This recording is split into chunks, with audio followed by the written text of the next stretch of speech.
many country towns, Burra faces a crisis of more or less. There's much more work to do to preserve the town's historic buildings and much less money to do it with. In a lesson that other towns could do well to learn, Burra has discovered a way to make the money go further. And it's all thanks to a self-described £10 pom.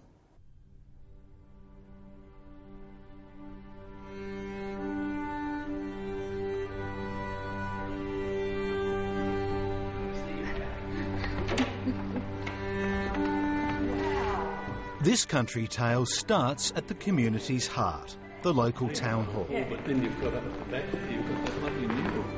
Since 1874, it's been here, through the bad times. I think the main thing in every town is a central gathering point. I mean, in times of disaster or anything, I think people seem to head towards their town hall, don't they, because of the fact that it's a central spot for them to congregate. And the good times. This hall was used for all sorts of things. It was used for balls and for dances and for banquets, but it was the centre, it was the civic centre. It's hosted fetes, fairs and films, and groups like the Cheer Up Mounted Girls. Even today, they still bring a smile. But recently, Burra's town halls needed cheering up itself. After more than 130 years, it had become a bit of a dump. It was never used for much at all because of its dilapidation, and the new complex was put up in the other end of town and people saw that as a better outlet. And it's likely that limited funds would have meant it stayed that way. But then, about 7 years ago, Roy Taplin and his wife Brenda retired to the township.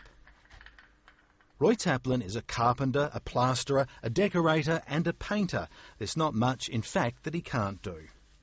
Since 2006, using some council grants and other odd bits of cash, he's fixed up what needed fixing, gradually restoring the hall to its former glory. If it hadn't been for Roy, it would have still been in dilapidated state. And step by step, he has restored the whole building so that it's a real showcase now, and he's spent thousands and thousands of volunteer hours. And many of them were spent up a ladder in this room. It's where the Borough Council used to meet, the civic room. Just the ceiling alone took a month of work to complete. Oh, this was just a labour of love the whole time I've done it. And the finished job, I thought, it looks fantastic when it's finished. I'm always his biggest critic, but I wouldn't let on to him that I'm really proud. And it's wonderful, you know, and just something that shows off his talent that he never ever got to do properly in his younger life. It also, according to historian and former Premier John Bannon, highlights a largely forgotten talent of national significance.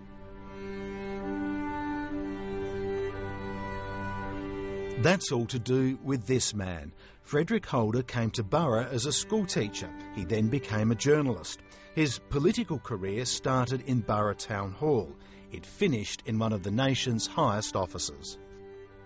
Well, he's actually one of the most significant Australians, and I say Australian, not South Australian, although most of his life and political career was spent in the state, because he was one of the men who made the Constitution of the Federation of Australia, the Commonwealth, and became, in fact, the first Speaker of the House of Representatives. So he was a founding father in that sense? Indeed, and a very prominent and active one. Interestingly, Holder died while on the floor of Parliament, on the job, far too busy to think of retirement. And that attitude has led Roy Taplin to his latest fixer-upper. Not a renovator's delight, a builder's nightmare, I think.